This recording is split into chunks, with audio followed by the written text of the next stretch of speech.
your signal. Hey, welcome back to the Rhetoric Warriors podcast. We are fighting unethical persuasion wherever it rears its ugly mouth, and it's everywhere. I'm Dr. Dan French, American rhetorician, escaped professor, also stand-up comedian and late-night comedy writer. For jokes, follow us over at Twitter at Rhetoric War. I joke all day long. That's a good use of Twitter, I think. Much better than Trump. I think jokes. Oh, yeah. He jokes lost over irritation. He's lost it. Yeah. He's gone. So here's a few jokes from the week. Something I noticed watching sports this weekend. Insurance companies need to hire better comedy writers. Like they like the comedy, but I don't think they quite understand the demands of the form. You're not in favor of the emu, whatever that campaign was? They all have it, right? I mean, I guess the Geico, like they've all jumped on the comedy bandwagon. Oh, yeah. I mean, hire just anybody. It's bad. Also, I'm a big fan of her work, but I think Gladys Knight's first version, Midnight Train to New Hampshire, just didn't really work. And last thing, you're working it out. You got to try everywhere. They should do a version for every state. Every state, yeah. It's like Monopoly. You can get Monopoly based in in Wichita now. You should do 50 re-releases, and then move around the rest of the world too. It's like Cameo. It's like, hey, pay me, I'll say your state. Georgia really is the only state I think that works, as a dramatic element of a song. Like there's, Georgia Line. There's, Yeah, you get a feel for it. It's the only way I actually have a feel for Georgia is through, the songs. Yeah, It's a Rainy Night in Georgia. Yeah. Georgia works. Yeah. Something about it. And then I live here in Austin, and there's a lot of polyamory here. A lot of thruples and group relationships. Yeah. And so I wrote some love songs for the polyamorous. There's 3 Tickets to Paradise. Great Eddie Money song. I Will Always Love Y'all, Whitney Houston. Percy Sledge, When a Man Loves a Woman and a Man and Another Woman. And finally, the great George Jones with He Stopped Loving Them Today. Don't forget Tammy Wynette, Stand By Your Men. Oh, there you go. See, insurance companies, you have a comedy writer. That's right. Give me that emu. I'll make that emu funny. We'll make that emu funny. So this is the Rhetoric Warriors podcast. We are converting conservatives, talking to comedians about their politics, and getting great persuasion ideas from persuasion pros. Go to rhetoricwarriors.com, sign up for our course. We have a new course. Just launched it last week, Converting Conservatives, changing the world by altering one conservative at a time. That's my favorite course right now. There's a lot of good stuff in there. Yeah, it's not lucrative because it's only one at a time, but Well, my thing is you're in it for the long haul. Like 80 million people voted for Biden. If everybody just picked one conservative instead of arguing on social media, just pick, your uncle, your dad, or whoever, and just focus on them for the next 2 years. If you got 20% conversion, you'd never lose another election. Yeah. So that course teaches you how to do it. It's quite a process, conversion. Yeah, I know. I like it. So my guest today is his second trip around the Rhetoric Warrior podcast Sun. He's a great showrunner, comedy showrunner, comedian, good dude all around. Welcome back, Eddie Feldmann. Already been comping. Nice to see you, Dan. And it's sunny. I see that sliver of light behind you there. I know. I've got it's just pouring in right your over key light. Yeah. Looks good. The production level podcast, right? Yeah. So last time, Eddie, we talked about some comedy stuff and throwing together how you throw together TV shows and the work behind that, because that's a type of message construction that most people never get to see. But you have a really interesting work history, just in general. But a couple of the silos in there, I think they just make people's head whip around. Yeah, I like that. Actually, I don't say, yeah, it's like, hey, I'll give this a try. Why not? Yeah, I don't really want to be that like, oh, you know what? He's done the same thing for 40 years. It's like, yeah, no, I like to reinvent myself continually if possible. So tell some of the shows that you've done beyond the one that we're going to talk about today. Like just give people a little retrospective of the Eddie career. Okay. So started out in stand-up. Actually, before that, started out working with delinquent kids because I have a degree in criminal justice. Segued from that, I got myself laid off and collecting unemployment so that I could start doing some open mic nights. That's a plan. You were a showrunner. That's yeah. Early on. Yeah. It's like, well, I got to finance this. So yeah, let me because you're get not going to get any money myself from laid comedy. off. Yeah. No, not at the beginning. So yeah, did a lot of stand up and that sort of thing. On the journey, some weird sort of stuff. I was a warm up comedian for a show Scruples, that was a pilot, which was based on the game Scruples, and it was hosted by this guy I don't know, and I think Rita Moreno, and I introduced Rita Moreno, and she came out and she bent down, and I thought she was like to give her like a little kiss on the cheek, and I kissed her on the cheek. She goes, no, I was going to talk in the microphone. I'm like, oh, I just sexually assaulted Rita Moreno. But so, throughout that course, some of the other dated for 3 years. Yeah. What's that? Yeah. And then you all dated for 3 years. Yeah.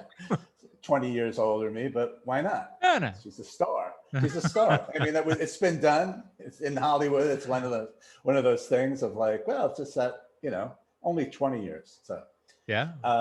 So some of the other shows that might be, then I've written for Law and Order, which is not comedy. What? When did you do that? Oh yeah, even that.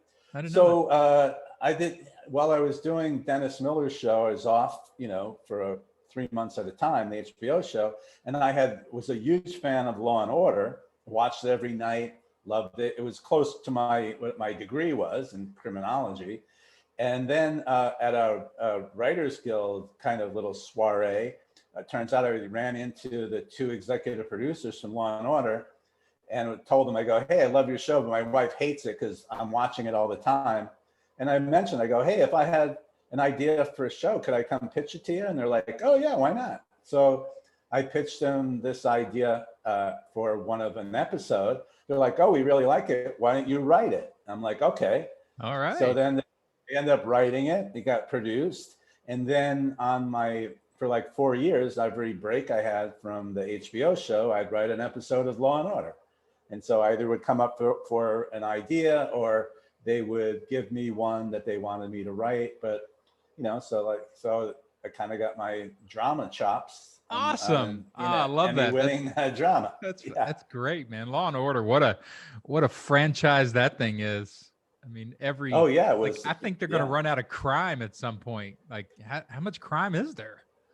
There is. I mean, I remember when Law and Order, SUV, as you say, SVU, whatever you want to call it. And then even one of the guys that I knew from Law and Order goes, yeah, but how long can that run really? And it's been on longer than the original one. Yeah. So I never wrote for that one, but that's a great show. Yeah, they found a great, formula and template. The Law and Orders were fun to write. There's a strategy to it. There's a technique because you have to write for the back, the back half. It starts at the end really, and then you kind of work forward, and there's got to be certain twists. So yeah, that fell really into my criminal justice background, and was, ended up writing some other crime shows and still writing some of my own now.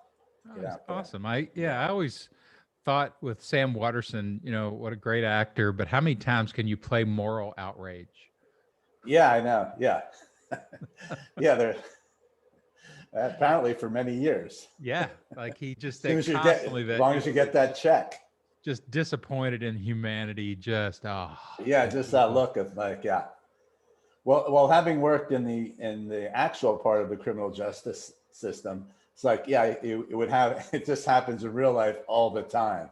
You're just always shocked by like, okay, what did this kid do now? Yeah. Yeah, I'm sure, Uh, any human being can access their disappointment in other human beings, right? As an there was emotional one, well, right? yeah. Well, there was one kid that I was on my caseload, really, I think it was like 18 or so. And this was in Northampton, Massachusetts.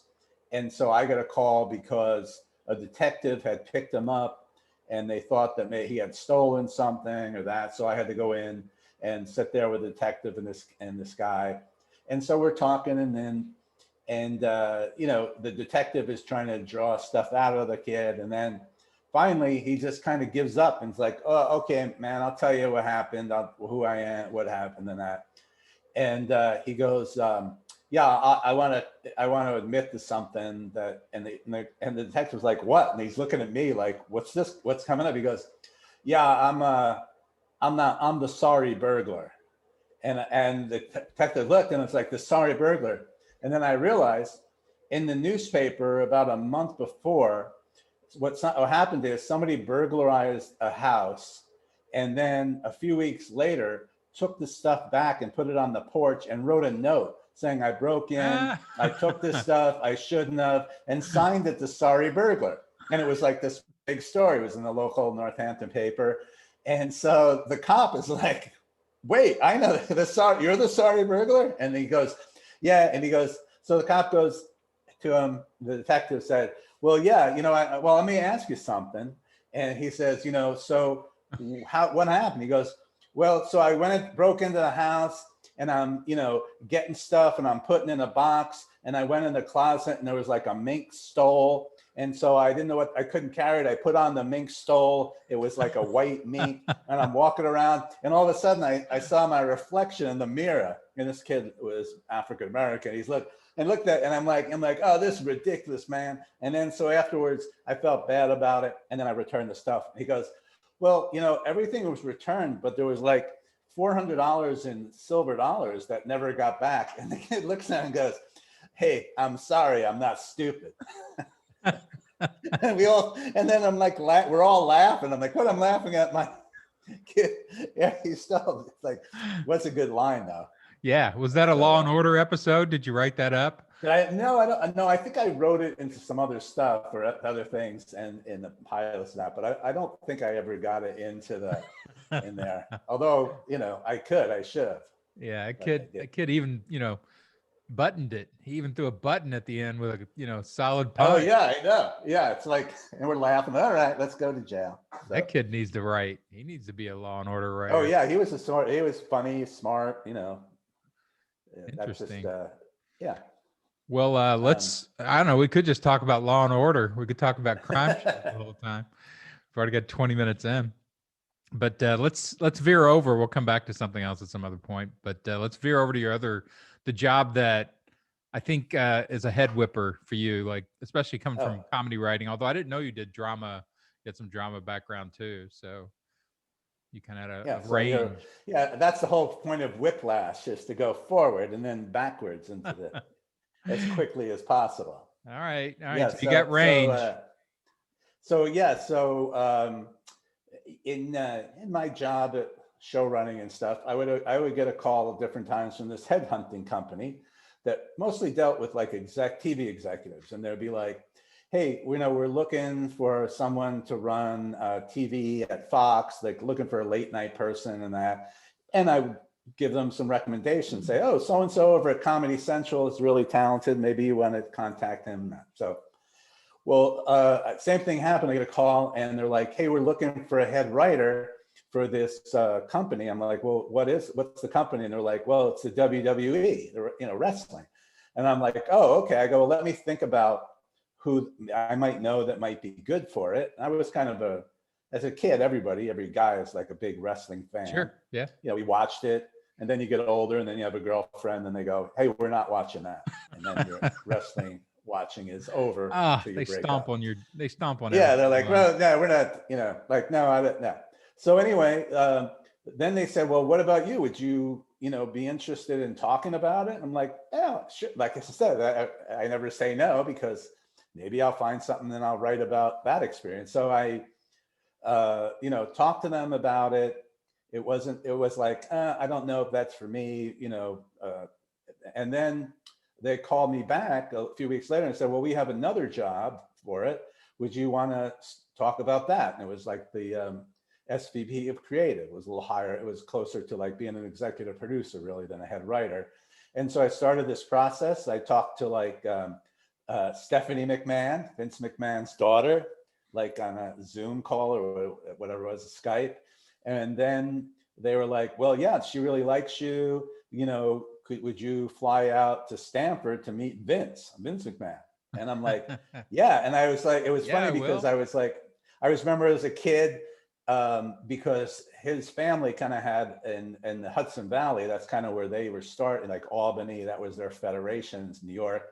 And so we used to always like McMahon and with my friends and Tina, about his father. And so, so I flew out, I met with him, which was, kind of bizarre because it's like, he's not only runs the company, he's a star of that.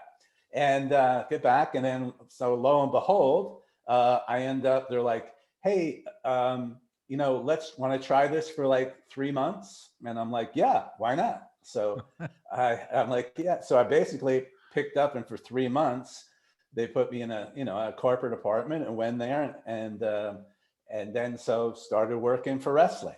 Started doing the WWE creatively, and then it worked out, and I stayed for like another year.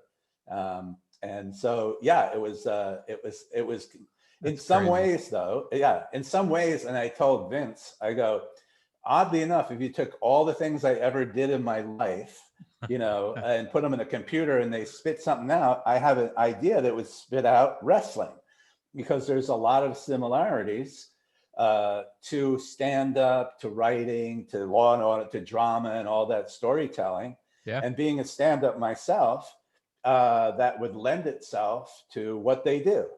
So like, when you say that, like with the stand-up, like what are the things that you learned in stand-up that applied in WWE?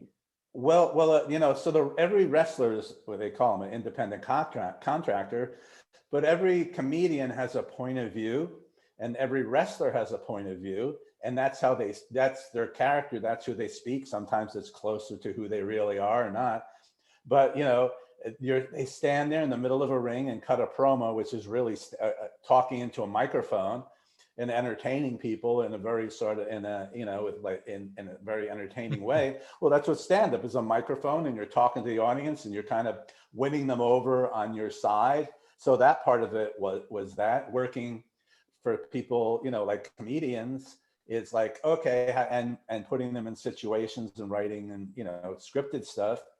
That part of it, the promotional day-to-day running a writer's room or dealing with wrestling writers, it's all written. So that part was similar.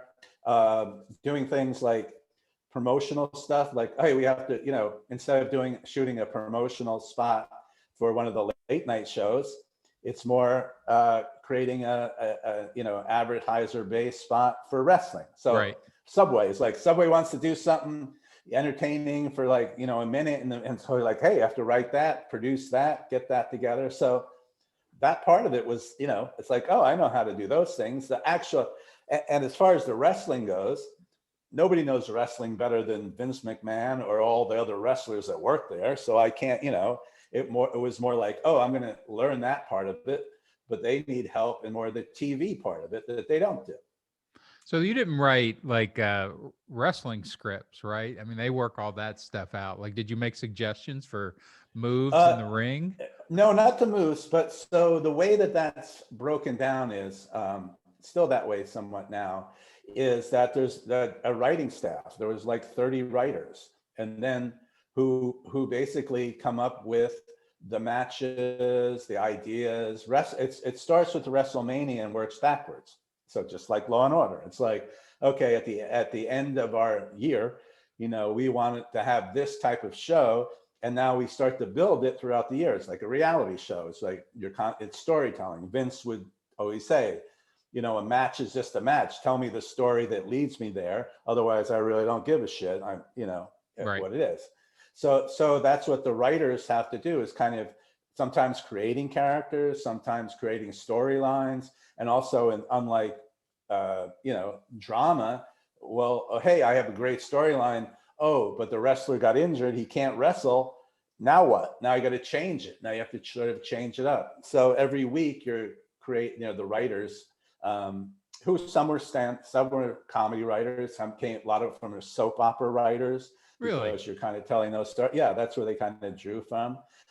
Some were huge wrestling fans as kids. Some kind of learned it as they went along, and so you're basically creating these stories that as you go. And the idea is, what's going to pull in. They're basically like good and bad, heel and baby face, and it's like there's always like two sides of the ledger. There's the good people and the bad people, and you're creating these stories based on the good people. And sometimes there's like, if there's a tag team, you realize like eventually, even though it's like Cain and Abel, eventually they're not going to get along. Oh, right. And then one guy becomes a good guy. One guy's okay. That's another storyline that you sort of take. And then so really you create stories, really a lot like, in a way, like dramas or sitcoms, out of your life, out of stuff that people can relate to.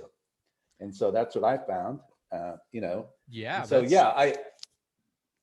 that's exactly the same job. Right.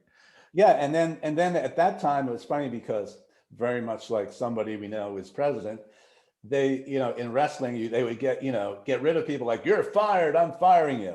And they had that a lot. And it's like, and I think Vince was like, oh, we're always firing people. And isn't there something else?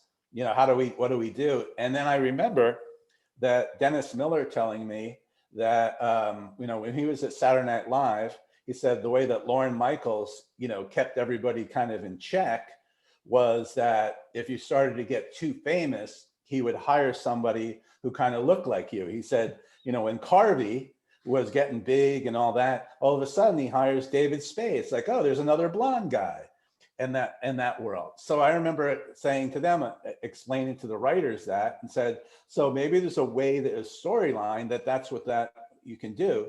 And because Dusty Rhodes was a big famous wrestler for years, and he had two sons, I'm like, well, maybe there's something there where you bring Goldust back and Cody, and you have them as two brothers, and and then the head, the McMahon family is like, okay, well, if whoever loses is gonna, is going to have to leave. It's a match, so whoever loses leaves.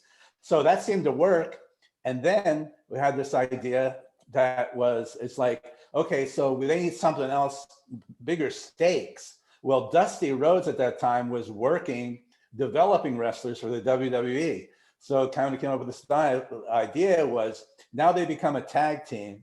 And then what happens is they have a big match. If they lose the match, Dusty Rhodes has to leave the WWE. I remember that. I remember that storyline. Yeah.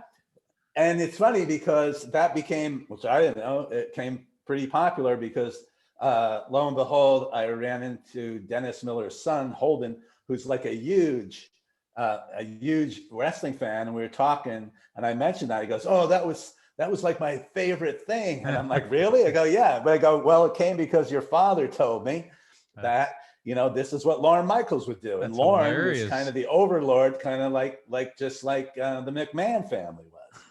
So yeah, I mean, it's those storylines when you think about what wrestling, how it started before TV, is you would walk into Madison Square Garden and there'd be two people there and you're like, well, who am I rooting for? And like, oh, who's the good guy? Who's the bad guy? And it made it very easy, depending on what they look like or who they, or how they spoke in the microphone. You're like, oh, I hate that guy. That's the whole thing. Right. Of building up the hate for it. Well, that is Trumpian politics. That's it exactly, right?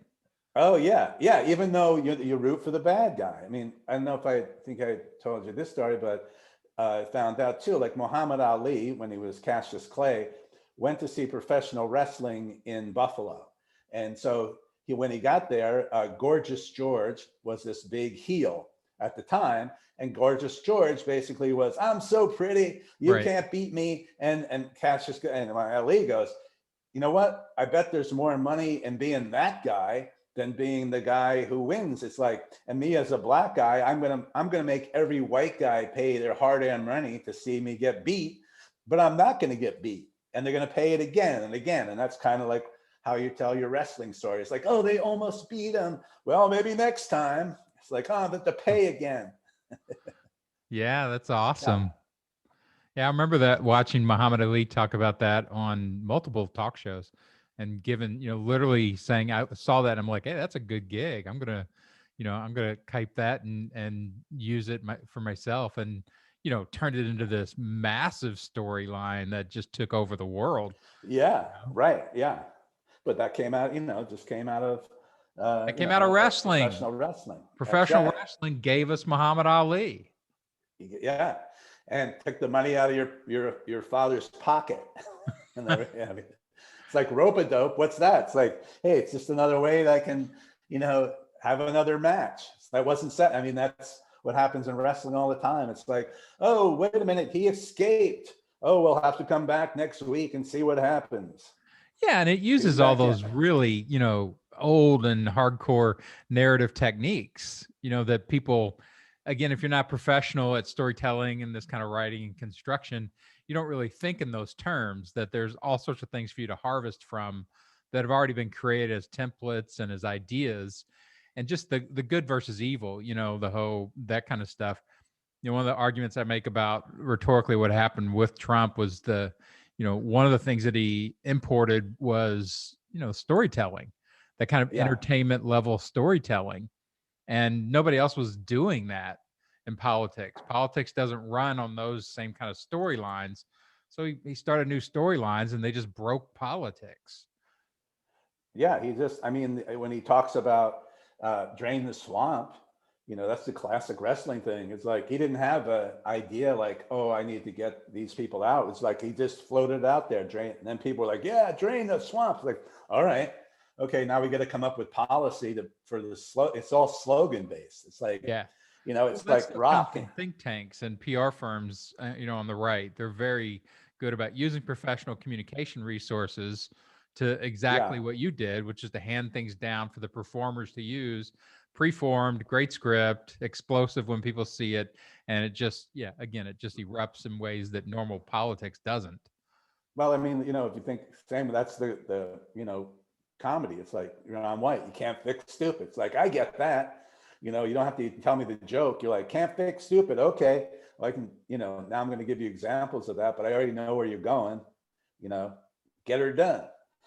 Yeah, I mean, all that stuff. It's, when it's done right, when it's a really crisp line that captures something, and it's right in that guy's voice, and he can deliver it, or, it's just magic, right? It raises up to a level that ordinary talk, and even, the traditional political talk isn't even close. It just blows it away.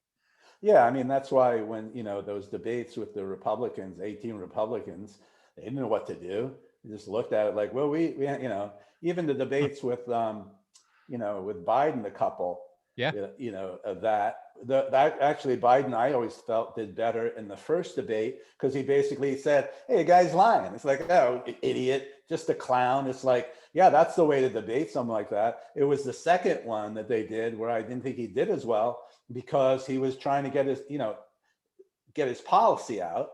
Yeah. But I think he could have, the third one would have been, I get my policy out and you're a clown. There's no, I'm doing this, but you're still an idiot. Yeah, that policy description, you look at the wonky kind of nature of governing, and the politicians that are governors, they want to tell you their policy, but people can't process that stuff. They don't know what it means. And it's like, that's not what public performance of, elections and politics is. And it's going to become more and more and more Trumpian, right? Like they've got to import, we were talking about insurance companies to import real comedy writers. Well, politicians are going to have to import real storytellers and real, showrunners for that stuff, right? I mean, there's going to be no other option. Oh yeah, I think so. I think you'll have to, be able to, tell those, yeah, it's like, because what happens to the politician, you realize is they tell that same story over and over. And just like a stand-up, hey, once you tell it on national TV, hey, we heard that. It's like, Yeah, okay, it's burned. what's your next one? And Klobuchar would have the same story, and you're like, you heard that, or you know what? That's finding your comedy club stump speeches when you go from town to town, but now you're on the Tonight Show or a national stage, and it's like, okay, what's happening? And I think that's probably a good thing for the current administration of like, and I do know guys that write some stuff is like have some fresh stuff because you're right, Trump, for whatever you're saying about his policy, which were none, there is no policy. It was just, hey, I'm good at spinning yarns and look at this and making up names and sleepy this. Yeah. Hey, what about that? It's Blowing like, things up. That's what the guy yeah, does. it's like, well, yeah, no, it's like, I never do anything. It's like I'm a Yelp reviewer. Just, I don't open the restaurant or do anything. I just go there and it's like, well, this food is like this. It's like, yeah, it's entertaining. It's like, doesn't get me fed. Yeah, it's something that's going to have to be reckoned with, and the design of politics, because it hasn't been, and it's too powerful. And I think one of to me, like the fascinating things talking to you about like this kind of a job, like you said, you had a bunch of training from other areas of your career and stuff, but you imported all that over and kind of reinfused wrestling, probably with some different approaches that they hadn't really experienced before, I would imagine. Coming from Yeah, I comedy kind has of different ideas. yeah. And again, their thing is not so much, they don't want, Vince is always like, we don't do comedy. Right. What they do, and actually I did that somewhat in Law and Order, is they create characters that are they can be amusing. They don't say jokes necessarily, maybe a little bit, but mostly it's like, okay, there's an over the top sort of character, just like if you're writing it for a drama or one of those things, and one of my Law and Orders, I would always have, because it was kind of before The Sopranos, my mob characters, I had one of those episodes where we're kind of like, yeah, over the top big characters that you kind of almost want to hang out with, even though they might be murderers or whatever. They're just like, Right. the guys that I knew that were like, hey, I know they're criminals, but hey, they're pretty entertaining criminals. That's who they are. So that's you found in very much in the wrestling world is, although there is some, one of the weirdest, they have a thing called Gaga. So in the days of wrestling, there were the big matches, and then because these things lasted 3 hours or so, there'd be like more spectacle type matches, the little mini matches, some of the crazy women matches of things. And so that still goes on in the WWE. And I think one of the weirdest times I ever had was pretty early on. And I got a call in my office from my boss at that time, Stephanie McMahon's husband, Triple H, Paul Levesque. And he's like, hey, I'm out of the office, but Vince wants to go over the ring gear for this new wrestler that's coming. Would you go up and take some notes, and we can talk about those? And I'm like, yeah, okay. So I go up to this office conference room, and Vince is in there, and he's in there with this wrestler who's about 3 foot high, and he's in a bull costume, and so because he's going to be El Torito, and he's a Mexican high flyer wrestler, but he's not a midget or a little person. He's a perfectly formed human being and an unbelievable gymnastic athlete as well. So there's Vince, all business, and I have my clipboard taking notes, and they'd be like, what about the tail? Is the tail too long? And I look, and then there's the bull's tail. I'm like, I don't know. It doesn't seem too long to me. He goes, oh, okay. He goes, what about is that the right color? Should the hoofs be a little the color? And I go, yeah, I think they should be a little darker. And then so then I look, and I'm like, the little body in this guy, and I'm like, well, he's got, I thought he had a body stocking on, And I was like, well, you know what? I don't know if the body stocking should have nipples in them. And then the little guy goes and goes, no, the nipples are mine. I'm like, oh, it's your skin. It's like you have perfect skin. And I'm like, oh. And Vince is like, ha ha ha ha, laugh, ha ha. I thought they were those were his own nipples. And so it's like this bizarre like wrestling experience, you know. And I think back to when I was a kid, like, okay, if like, you're going to be here's your future. You're going to be with Vince McMahon going over a bull costume with a little guy from Mexico. That's a great, like, I'll carry that one forward. No, the nipples are mine. Yeah. And Solid apparently line. this guy, El Torito, has 3 brothers that are his same size. And it's a family of, came out of a circus. And then there were wrestlers in Mexico. And one night they were all visiting him. So we're in this arena in one of the rooms where the writers are. And so all these hallways, you know. And so as I'm sitting there doing stuff, every 3 minutes, these 4 little mini guys would walk by. And then like 5 minutes later, they walk by. And I'm like, this never gets old. 4 little mini guys keep going back and forth. It's like, oh, this is comedy gold. Yeah. So that's another moment. So did you enjoy those jobs as much? Because it wasn't, it was comedy restricted. I mean, it's more creativity and storytelling. But did you, that, like for me, I know when I've done jobs outside of comedy, like working in business, doing marketing for the last 5 years, it's like they get to hear about 3% of my thoughts, because they can't handle more than that. Did you feel restricted? Oh, right. No, because you know what? We'd have these production meetings and I could be funny in the meetings. I got a name Fast Eddie because I was quick with jokes. So they like that. In fact, this one guy who also came from wrestling and was my head writer on the show I did with Orlando Jones gave me all the advice. She goes, Vince ever gets mad, just make him laugh. And I'm like, oh, and I did that different times and to get out of some trouble because Vince would get mad a lot. For whatever reason. Maybe it was the steroids eventually that he gave up, but whatever. So, but creatively, and also the other thing is the wrestlers are such smart, creative people that they were fun to be around. So many of them came, as you look at like The Rock or John Cena or those other ones, they're really talented, not just in the physicality of it, but they're getting a full page of dialogue they have to memorize in a short amount of time. They have to deliver it to thousands and thousands of people. They have these characters. So when they go off into into the world of acting, they nail it because they've been doing it for 15 years. Right. Dave Bautista, in the Marvel stuff. So when you're around them, they're great guys. They're funny. It's like being around comedians, although they don't go up and tell jokes, but they have the same weird sense of humor. They've been on the road like comedians for years. They had tons of stories. So most of them are fun to be around and to kind of create because they can pull it off. Yeah, that's the thing I love about, and I really miss about working, in Hollywood, like being out in Austin and the hinterlands. You see raw talent all the time, people who are funny, but it's not developed. You can't just hand them something and watch them look at it for a few minutes and then go up and just crush it. The way you see like a real pro. It's so I miss that kind of feeling, of working with talent like that. Yeah, and that's what that's who those guys are.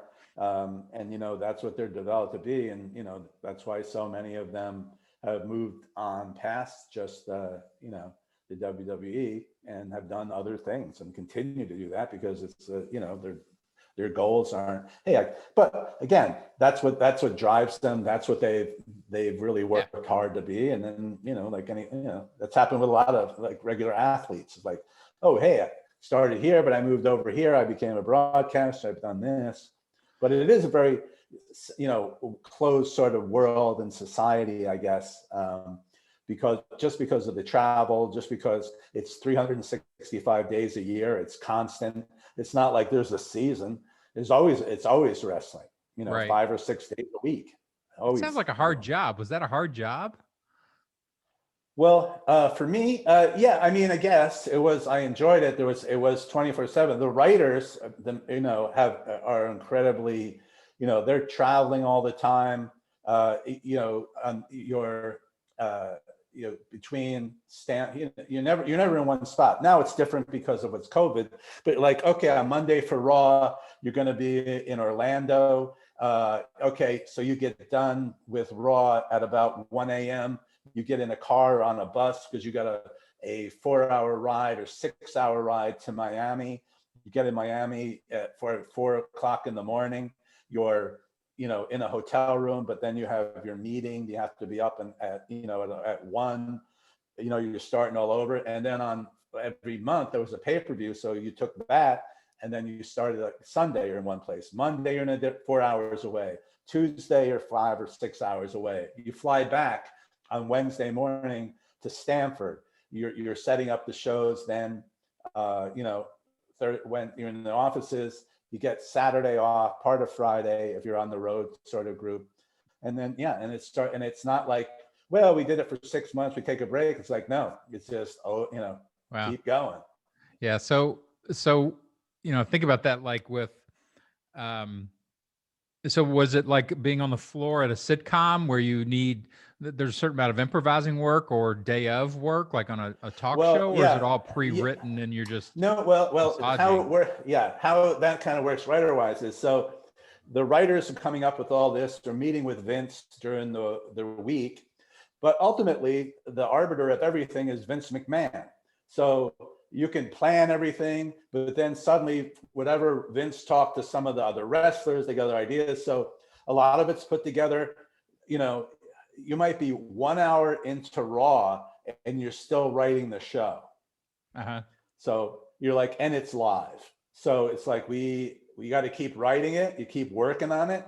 And then the material's coming out to the wrestler. It's like, okay, you got 10 minutes, you got to learn this, you're out. And also it's not just dialogue, it's all these moves, it's like how you have to orchestrate it like it is a Marvel sort of movie with physicality and who pins what, and it's got to look great and it's shot.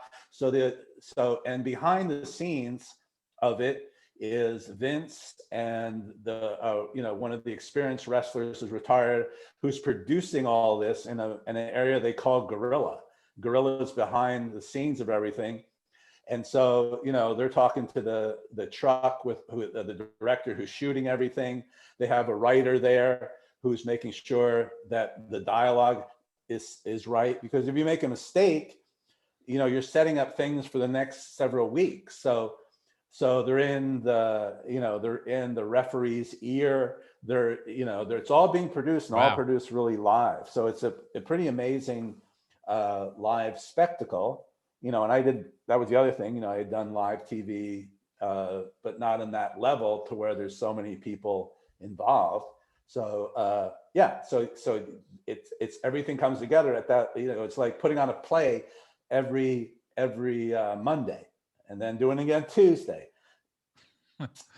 It's just crazy. It's insane. That is insane. Like, so those aren't union jobs, right? Is there a well, it's a corporation. It's publicly, yeah.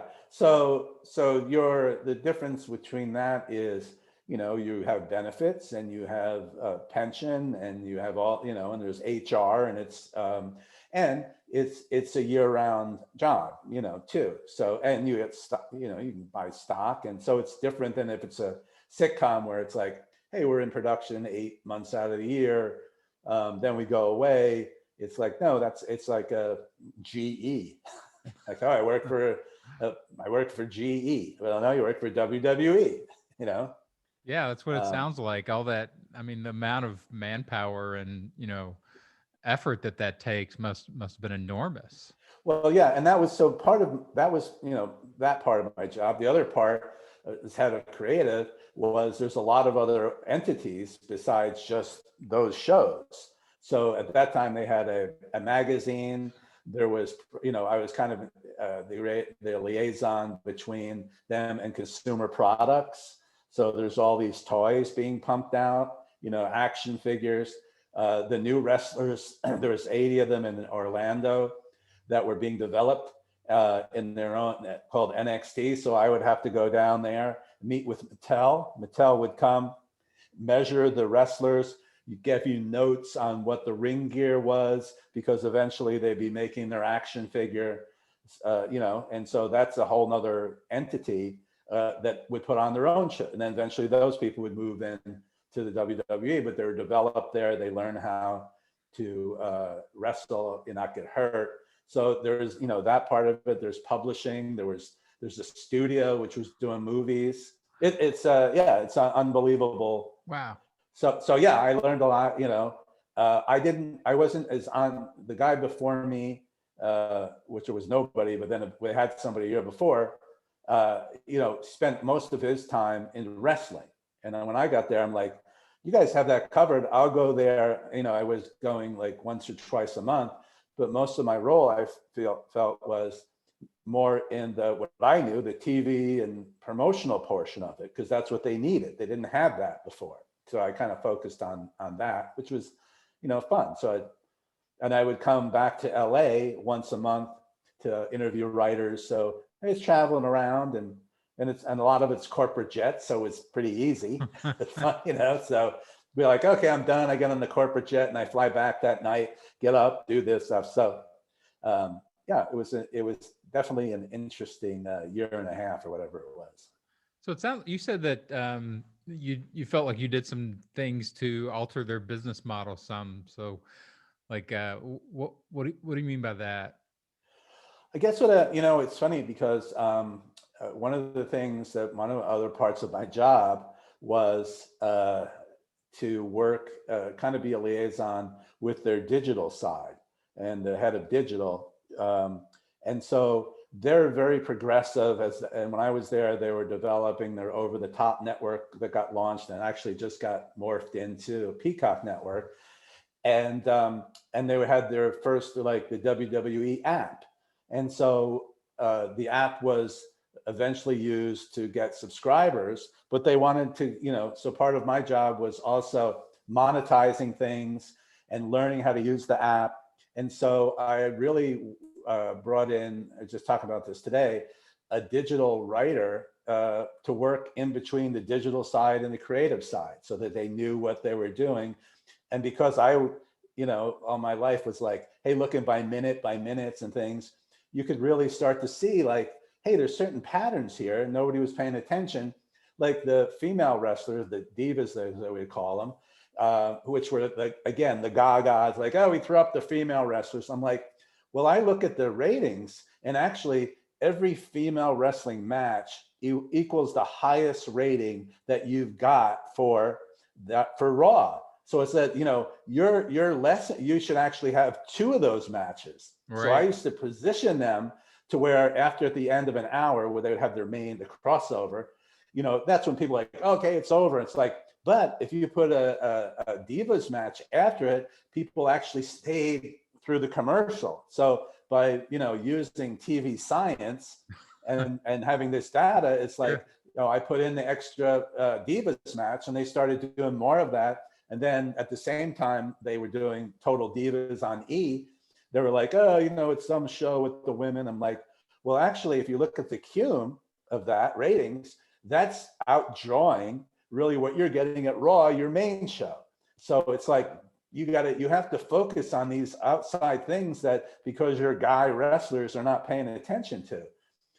And then the same thing of using everyone's Twitter feed and to promote matches. Right. We kind of created this universe, the WWE universe, which like everybody at one time go, you got to tune in. Dusty Rhodes could lose his job because his sons win and like, what?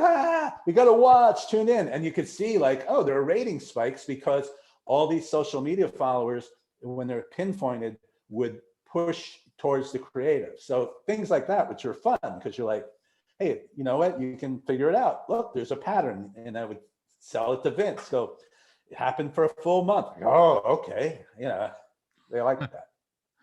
I always wanted to do that with stand-ups. Like I always felt there was enough synergy, like in the stand-up community between, that if people really knew the breadth of and the the texture of like all the stand-ups out there, that it was a community, and the nerds that tend to like to deep dive on like Patton Oswalt or whatever.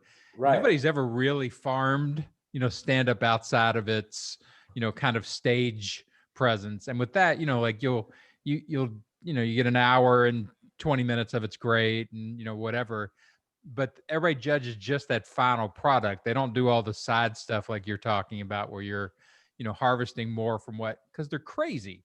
Like we were talking about Brian Regan before we started, Yeah. and just talking to Brian, you can listen to him tell his ordinary stories about his life or what happened that day, and it's really funny. It's not something you Yeah. take on stage, but it's not harvested the same way that some of these things are. Well, you'll have to watch my new show with Adam Sandler's company called Comic Genius, where that's what we'll do. Yeah, it gets on the air, which are just in the development stages now. But that I'm taking my WWE experience in that universe and bringing it over to a comedy competition, to that exact same thing. It's like there's performances, but also I know, and from hanging out with comedians, it's like, hey, they're funny over here. They're funny on Twitter. It's like, it's the same thing as how do you take those along with you, make this a 24/7 experience that then leads to a funny performance and a TV show. But at the same time, people love to like, oh, hey, I had a horrible set. Let me tell you about that. It's like, yeah, okay. I want to know about that because that you made that really funny. Yeah, I liked your bit about what I did with kids, that. But this part of it showed me something that I didn't see before. So yeah, I'm using that in that world of developing this, this show, and using what I learned there, the WWE, to kind of say, hey, it's the same thing. As soon as you were talking about, wrestlers, it's full circle. Yeah.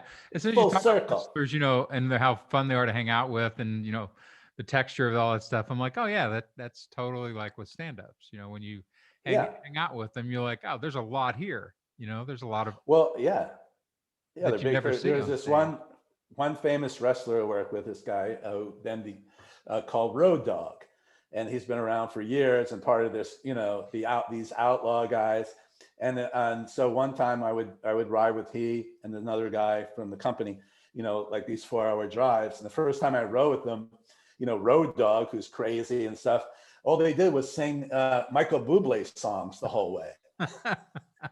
Like, I go, this is not what your fans expect, that you're crooner belting out Michael Bublé songs along the Tamiami Trail. That's hilarious. Yeah, I love it. But they did.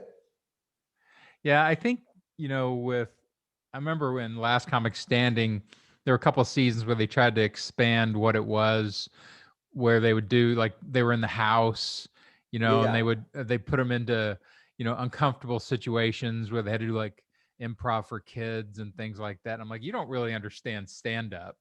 When you're doing that to people, like, I'm going to put you in a situation that you can't handle, and no preparation, no writers, no help, and you'll just overcome it. And I'm like, no, they won't. That's not going to work. No, right. And it's more of the, here, let me tell you about the bad experience that I had that I made funny.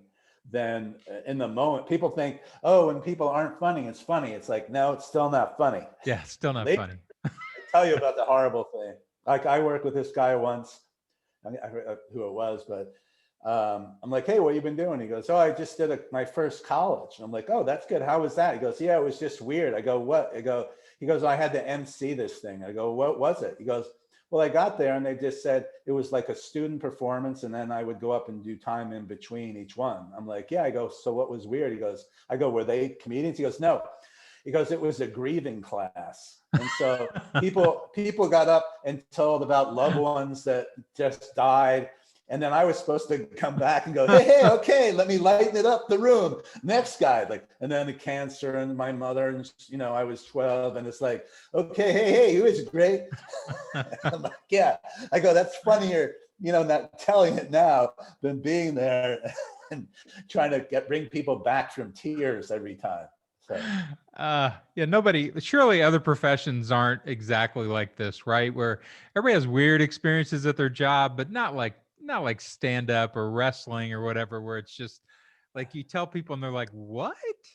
You know? yeah, no, yeah, yeah, no. I'm sure you've had it too. Stand up. I mean, there's performances where you're like, wait, what was I hired to do? You know, Yeah. like, yeah, we thought it'd be great to do this. It's like, well, it's like, huh? Yeah. I I got mean, you hired to can. I mean, do, I've done it. Go ahead. I was Yeah. going to say one of the weirdest gigs I did was I got hired to do stand up at the wedding reception for a Indian couple, a young Indian couple from, and we did it at Churchill Downs in one of the sky boxes at Churchill Downs. And their parents were like, everybody in the room was like doctors. So it was a really high end wedding. And half the people had come over from India and the other half were Americanized. And so she hired me. She saw me do stand up and she's like, "Well, you come to my reception, do comedy." I'm like, "It's going to be horrible." And she's like, "I know. That's what I want to see." Because I want to see my relatives from India, in excruciating pain because they don't get any of your material. Yeah, it's like, all right, you're paying, I guess. And then every 15 minutes they'd run another race. So I'd be in the middle of a bit and the announcer would come on and they're at the post. And everybody would wander outside. And I'm like, oh, here we are. Yeah, yeah, no, there's the idea of what people think it will be good or that what they want. Yeah, I think we've all, had those sort of experiences to where it's like, hey, you know what? That just sucked, but I got paid. Yeah. Well, Yeah, one comedian just told me that that's it, right? She yeah, paid me yeah, like a crazy amount of money to do that. yeah, no. I mean, the most money I ever made once in stand-up early on was to do a human pyramid contest at a college. They had seen me at one of NAPTI, that conference Yeah. where the people, and hired, and they flew me to like Missouri, and I got there, and I'm like, well, what am I doing? I'm emceeing what? And they go, oh, it's a human pyramid contest. So I go, so what do I do? I go, yeah, well, you want you to do some time, and then you'll basically say, "I felt the Kai," and then they all pyramid, and then they're like, okay, then set it 5, and then the next one's to do it. So I'm like, yeah, okay. And this were really polite college, or well, and then they were a little rowdy. I did like 15 minutes. I started to introduce a few, and then I was supposed to do a half hour, and they were like, hey, the crowd's really rowdy, so just do the pyramid stuff. I'm like, what? They go, yeah, okay. I'm done in 45 minutes. It was like, like $5,000 flew me in. I'm like, okay, this pays for all those horrible things. Yeah, that's Yeah. the final tally is always, I got paid what for, I don't care. Yeah, for that. I don't care what I did. I got paid this. Yeah. Okay, we're out. Right. So the wrestling thing, just put a cap on it. Like is that a career that people like? I'm sure, like creatively, do people go in there and just stay in that, or is it like a revolving door to get to other things? I would say, like on the writing staff, there's a few people who are there for kind of the long haul, because once you're in and you're moving up and you get paid well and you're getting benefits, and it's a harder move to go from that to non-wrestling, Right? because you've been in it for a while. The wrestling's like the writer's assistant. There's people that come in for a couple of years. Okay, I got that experience, and then go back, like the writers that I've worked with are working on dramas and comedies and other things. And they kind of like, hey, you know what? I kind of started out writing for TV. I wanted to go back there. I tried it. I enjoyed it. But again, it's not an easy life, although you can make a good living and it's not going to go away. So you can, that's the trap of it. So there's some people that have been there for quite some time. The kind of the wild card is Vince, because he gets bored with people and suddenly it's like, I don't know, they don't know what they're doing, and it's like, well, it's, that type of thing. So you're always you never know when the firing squad's coming to get you. Yeah, but for mercurial personalities. I mean, you've got plenty of experience at that. So yeah. And I got cut off in layoffs because they had when they launched this over the top network, they spent too much. They laid off 10% of the company. It was like, well, it's not for call. We loved what you're doing. And I'm like, no, I get it. they pay you severance. You're like, okay. And then my thing was like, okay, can I use this in a different way, use the experience? And I still have contacts there and still have friends. And I had done some other writing for them and was working on a feature digital project for them and things. So, Yeah, no, I mean, anytime overall, you wander I would say it was a good yeah. experience. And it was one of those things where like, hey, I'm taking things away from it that I'll use in other projects. Well, that's awesome, man. I remember way back when asking somebody, what's Eddie up to these days? And somebody said that he's writing for World Wrestling. I'm like, what? I said, Yeah. there's a veer from hardcore political, arcane, upper, intellectual Dennis Miller on HBO stuff over to wrestling. I said, man, he bounces. I like I like to see it. And then I sandwiched it with Law and Order thrown in there. That's a nice bit of roast beef in the middle of that sandwich. Yeah, for sure. Well, thanks, man. This is super fun. Yeah. I enjoy it.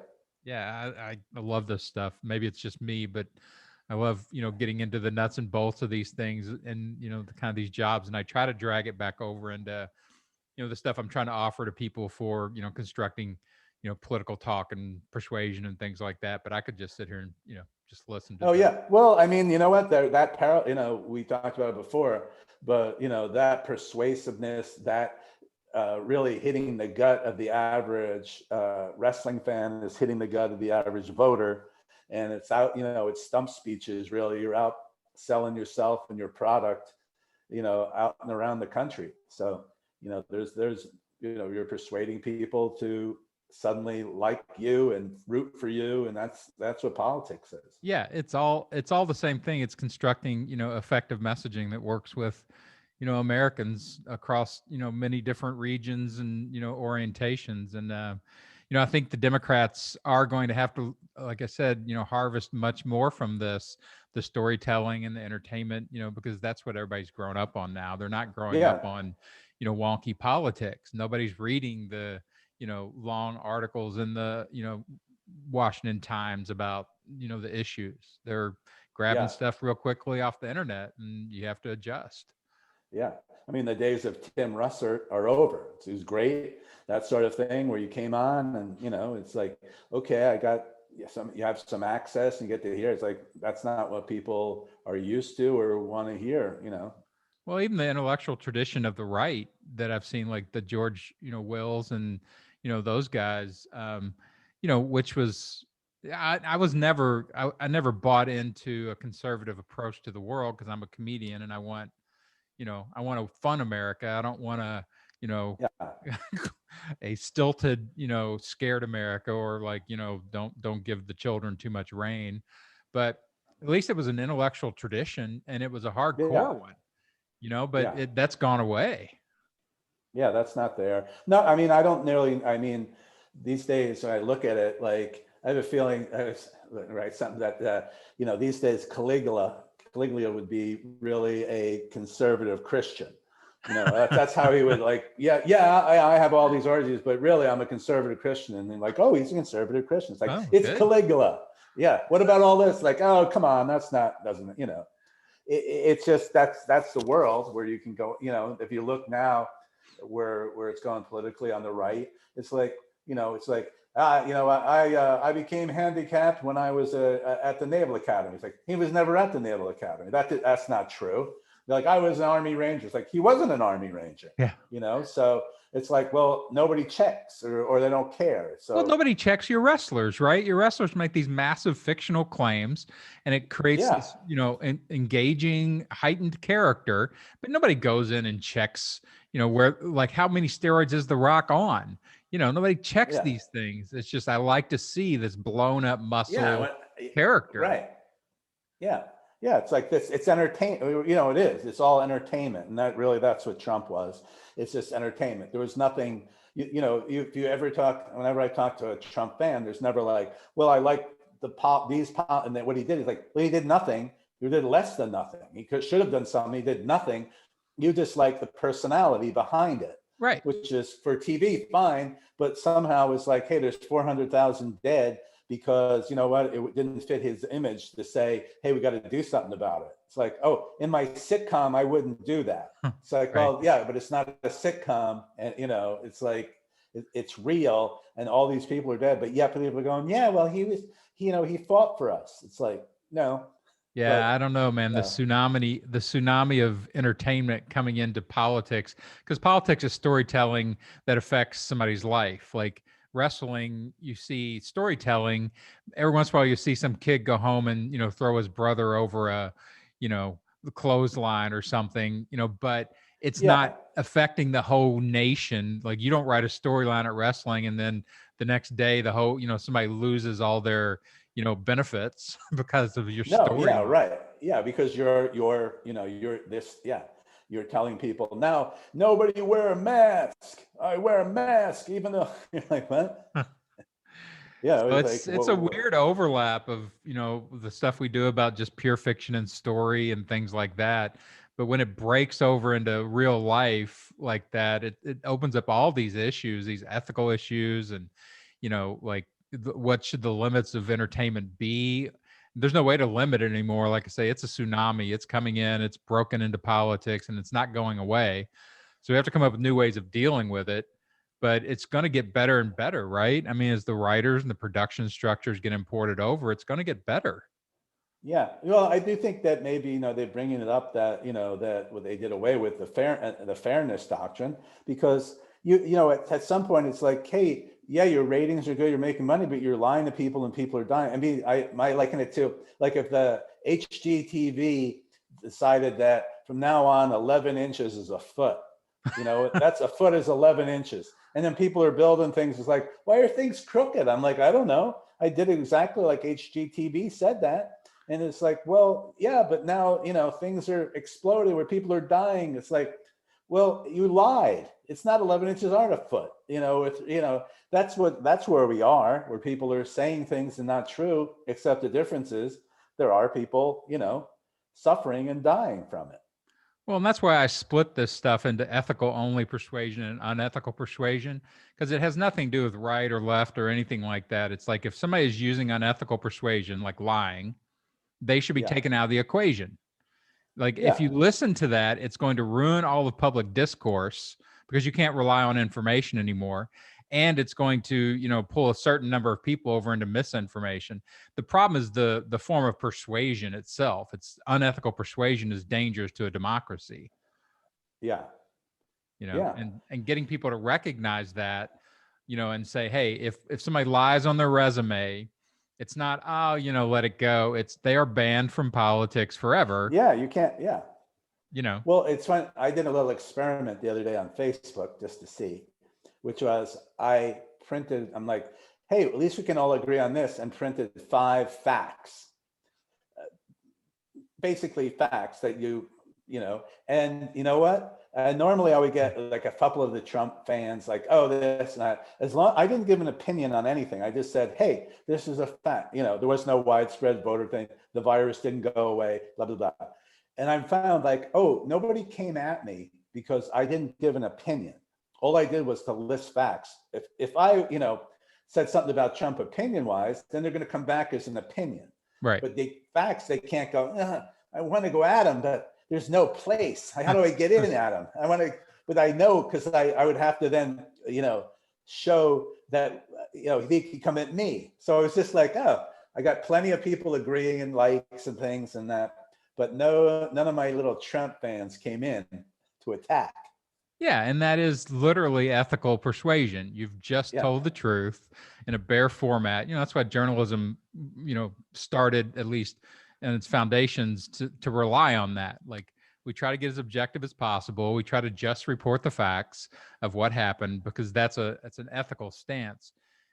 Journalism got hit by the same forces of entertainment to pull it over into let's make these facts a little more interesting by adding in the idiots who don't even agree with this to give it more flavor because you need good and evil. But Yeah. Journalism gets boring really quickly because it's basically just, good. It's just good and facts.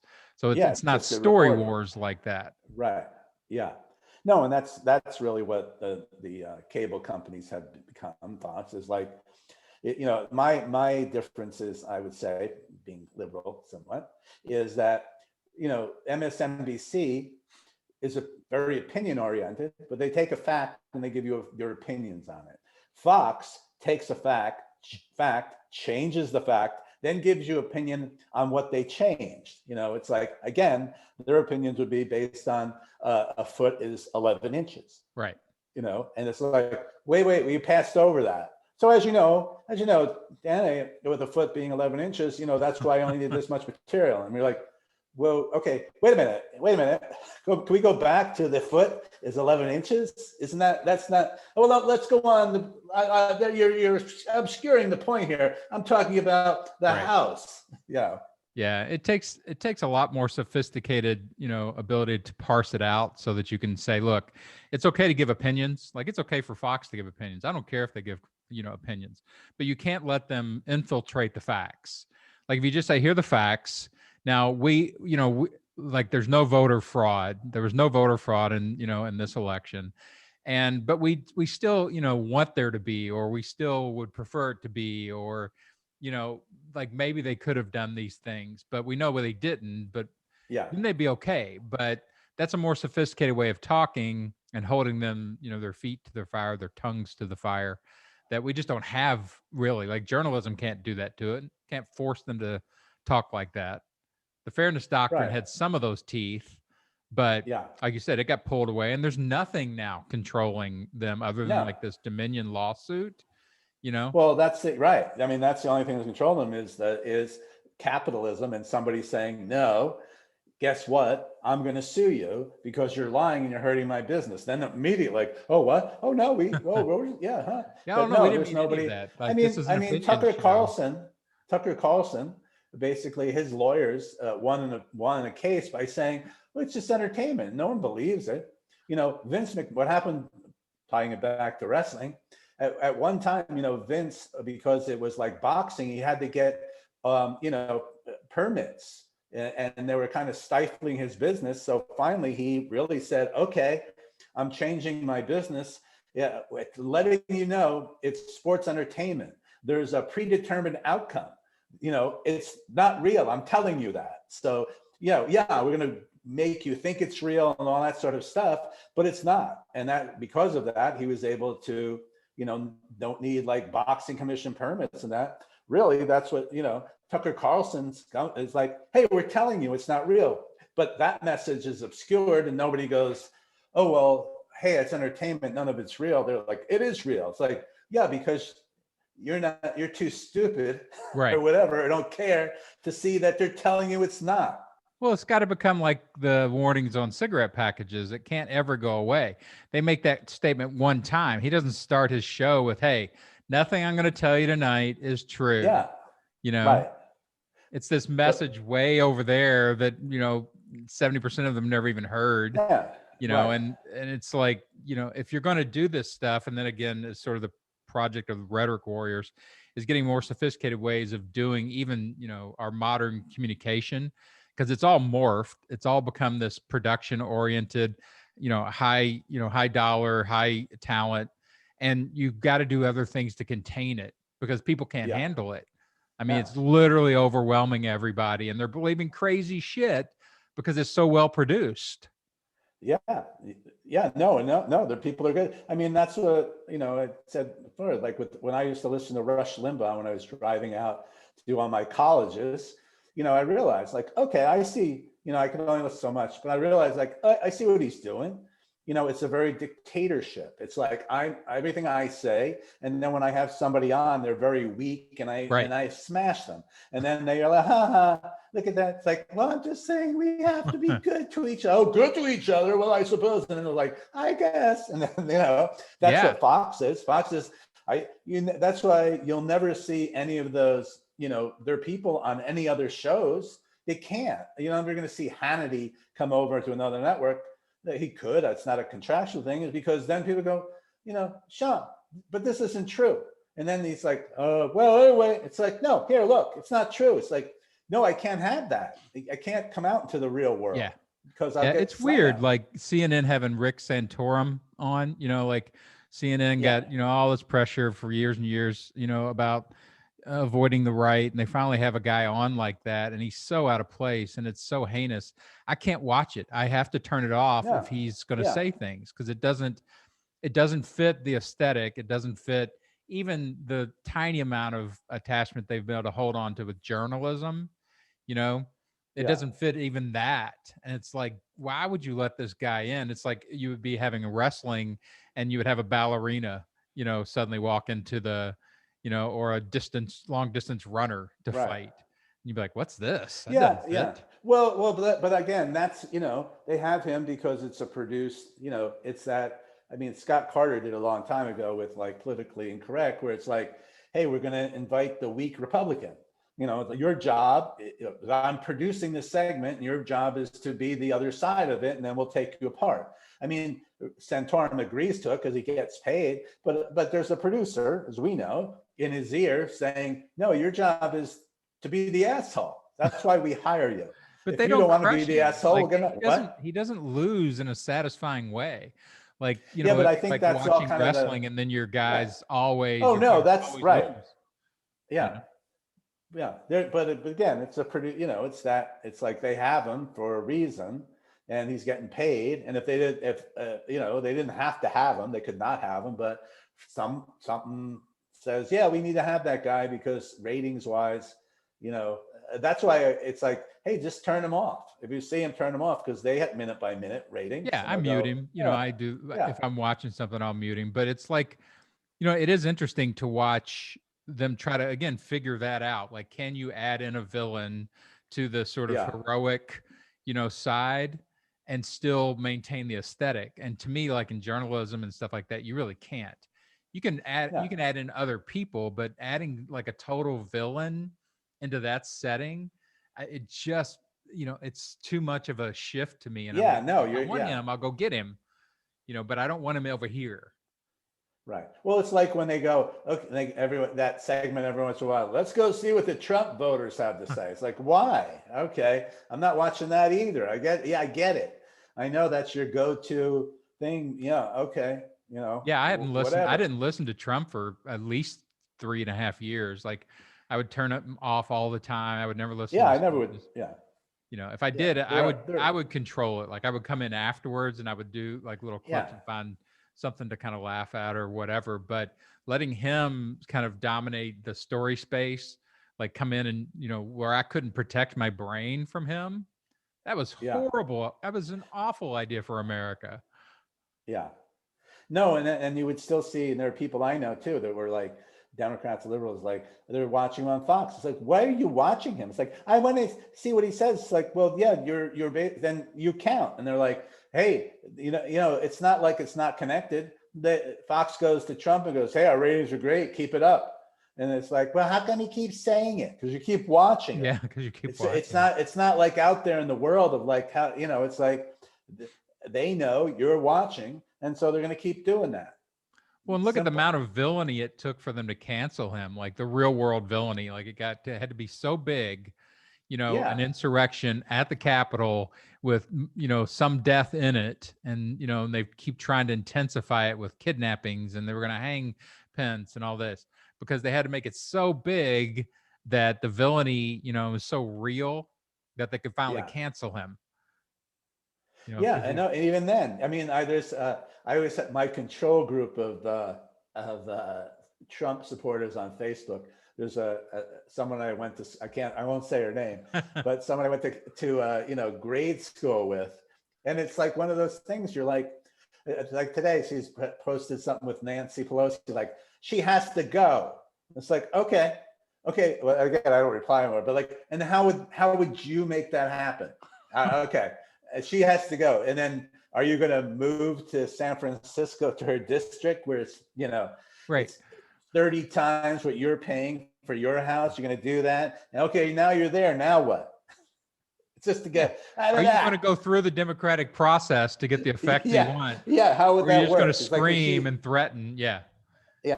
Like it's perfectly fine. Like, the Democrats could have literally just said, hey, we're winning California by 10 million, spread those people out into the South, have them all move to Ohio and Florida, and they could take Yeah. those states. But nobody wants to make that sacrifice for their politics. Yeah. Yeah, no, Yeah. and so she's not, believe me, she's not. But again, she's someone who posts, she's a mom and now a grandmother, posts like her daughter, because her father was like a fireman, and now her daughter's becoming a fire person. And it's like, well, of the people out there, Nancy Pelosi probably has more to do with making that happen Right. than your Republican friends. But you don't know that. You don't think of that. All you just say is like getting rid of your hero, Donald Trump. Well, and to me, You like the know? cool thing is that when you get professionals like you and guys who really understand, people who really understand story and all these elements, that you can import them all over to the Democratic side too. You can tell better stories than what Trump Yeah, told. yeah. Trump wasn't particularly great. He was a good, villain, anti-hero, but he just did reality show clumsiness. Yeah. And Biden is interesting, I think for some reason as a hero figure, but just build a better story, for the left, and they could pull those people back. They just want a good story. Yeah, just tell me, in a clever way what it is, and engage me. And also, I think they're looking at, Biden did it a little bit at this press conference to this Fox reporter who asked him, when you talk to Putin, he's like, yeah, what do you talk about? You. He asked how you were. It's like, yeah, give it back to him. And that's why, it's like, yeah, we're not taking your bullshit, anymore, and it's like, what? Oh, hey, you can't, Right. you can't say that. Oh, Yeah, that's mean. you can't, like, if you're bad to the bad people, you are bad. I'm like, Yeah, no. yeah, This is what we do to the bad yeah, people. The yeah. bad It's people like, get yeah, slapped around because they're bad people. right. And now what you're finding, I'm seeing, is that because Trump was so out there, that there's no arguments anymore. It's like you can win. The arguments are so easy to win because, like, well, we shouldn't do that, but you just did that. Oh, well, you shouldn't do that, but you guys just did that, and you were okay with it. Oh, Yeah, yeah, I made yeah, this point like that, the insurrection, everything pushed. Trump screwed up because everything else before was imaginary. It was phone calls, it was things we heard. We didn't get to see it. This was a produced all day long yeah, hyper visual, and there's no getting past it. It'll fade over time, but it's so strong as a symbol that you can always just go, yeah, well, what about that? You know, yeah.